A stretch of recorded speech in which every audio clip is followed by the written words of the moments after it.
So all those principles that I just talked about that come from the indigenous culture really culminate in the kitchen.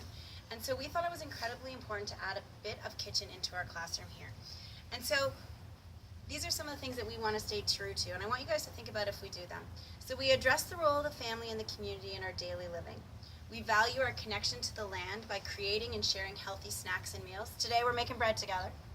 We offer experiential learning opportunities. So baking, making, cooking, it's very, very hands-on. Would you guys agree? I mean, you're in it. We discuss respect for the group process. So often when you're cooking, I don't know how many of you have been in your own kitchen where everybody's moving around at the same time, busy holiday, different people are doing different spots, and you're working collaboratively as a group to share that space.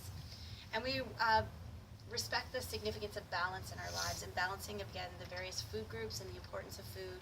And again, we want to talk about bringing in the mind, body, and spirit by connecting what we study and that the food is something that we need. And so most importantly here, we thought we want you to feel at home when you come here to learn. And we know that we ask you to take risks when you're coding. We ask you to take risks when we ask you to get behind a sewing machine and you've never sewed before. When we push those higher order math questions, we introduce you to a 3D printer that's going to break down and you're going to have to problem solve it. We're going to make mistakes here.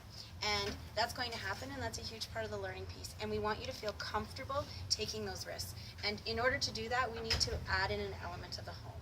And so that's why we're in the kitchen here today, so that we can make sure that we bring together something that makes us feel comfortable so that we can go off and learn and grow together today, knowing something different than we maybe knew before we got here today, but knowing there is going to be risks involved and that we feel comfortable making those risks and making those errors together.